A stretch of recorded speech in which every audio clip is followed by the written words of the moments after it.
Hola chicos, hoy voy a explicar el conflicto entre palestinos e Israel. En primer lugar, me gustaría decir que recordemos que Palestina era solo un lugar, no lo que conocemos como palestinos, era solo un lugar, no personas étnicas. Geográficamente Palestina consiste en Israel y parte de Jordania junto con la tierra costera del Líbano y es en gran medida la misma área que Canaán.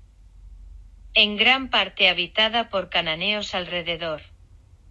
3000 a 1400 años antes de Cristo y luego, más tarde, esta tierra será prometida a Abraham en sus descendientes, pero no después del éxodo de Egipto que los judíos tuvieron. Todos conocemos la historia de Abraham.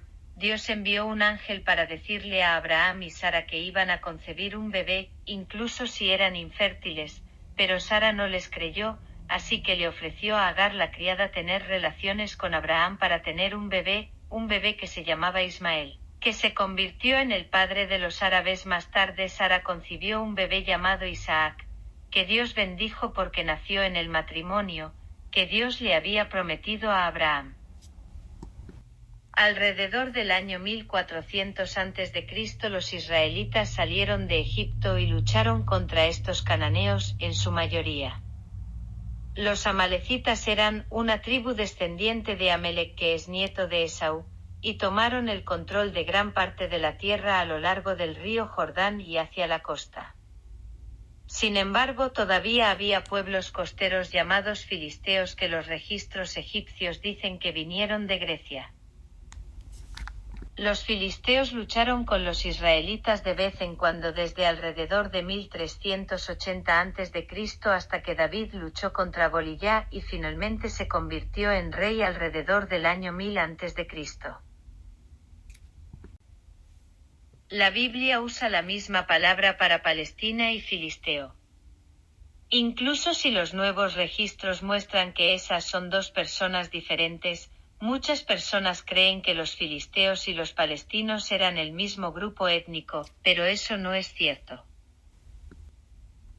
La primera mención no religiosa de Palestina es por el historiador griego Heródoto, quien en aproximadamente 500 años antes de Cristo llamó a la región siria Palestina.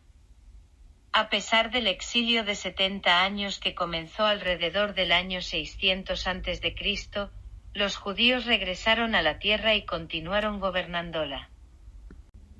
Durante ese tiempo Jesús fue crucificado, y sabemos que muchos judíos se convirtieron en cristianos y comenzó una división entre cristianos y judíos. En el año 70 DC, los romanos destruyeron el segundo templo y los judíos se dispersaron geográficamente en gran medida, donde muchos se establecieron en el Imperio Romano en estos días modernos conocidos como Europa, y llegarían a ser conocidos como judíos askenazíes. En este punto Palestina se convierte principalmente en habitada por pueblos árabes que en gran medida se convertirían en musulmanes en los siglos posteriores a que Mahoma fundara el Islam alrededor de 600 años después de Cristo y comenzó a matar a aquellos que no seguirían el Islam, impulsando a muchos judíos a huir a Europa. Después de la caída del Imperio Otomano Musulmán después de la Primera Guerra Mundial, la Liga de las Naciones le dio a Gran Bretaña autoridad sobre la región y crearon lo que se llamó Palestina del Mandato en 1920. Con las crecientes tensiones entre los judíos que regresaron a la zona y los musulmanes que la habitaban, las Naciones Unidas crearon un plan de partición para dividir el área entre judíos y musulmanes en 1947.